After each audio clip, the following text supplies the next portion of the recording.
So let's talk about households in the 2010s.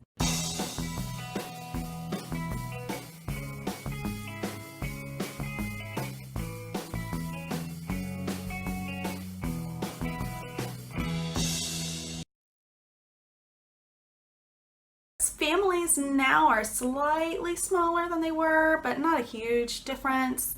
The big trend was that more women are having kids later in life, especially the more educated you get, which, like, I'm the poster child for that. So I'm overly educated. I have a master's degree, and I had my first child at, oh my gosh, I can't do math. 2016. So I was 33. I was 33 when I had my first.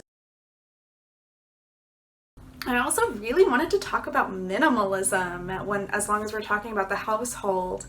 Minimalism has turned into a really big trend, and it really started in the 2010s.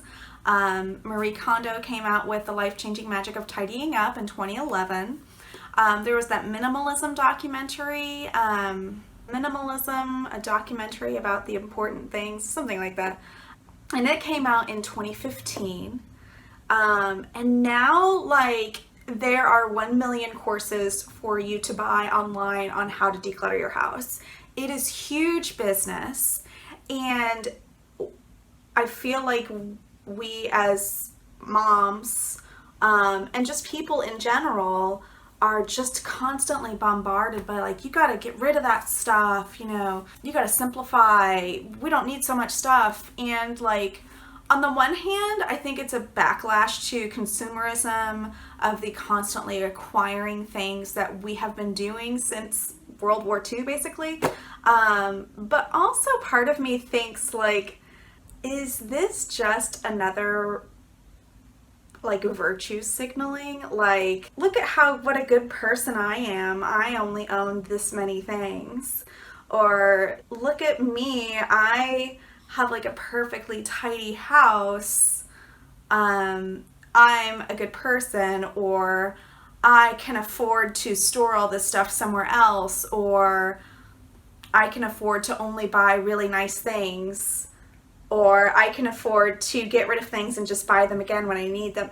Like, a little bit of a class thing. I don't know. I'm sure somebody's, like, written a whole book about it, but I don't know. That's just something that I think about, even as I am actively trying to declutter my house constantly. But I don't know. I just think you have to kind of watch out for, like, why am I doing this? Am I doing this because I want my life to be, more full of joy and to enjoy the things that I have? Or am I doing this so that my house can look like a magazine? We cannot talk about 2010s and houses without talking about the housing crisis. A lot of people, including maybe some of you guys watching, may have lost your home. Some of you may have gone underwater on your homes, meaning, of course, that you owed more than the house was worth. It was a really rough time, and I don't want to, like, bring everybody down or anything, but, like, times were really rough for people financially. So homeownership rate has dropped slightly since 2010. In 2010, it was at 67%. Now it's at 64%. So it's not like it's drastically changed the way we buy and sell houses, but I think it has made people a little reticent to purchase, a little more cautious in, like, do we really want to do this? Which is, and from my perspective, probably a good thing.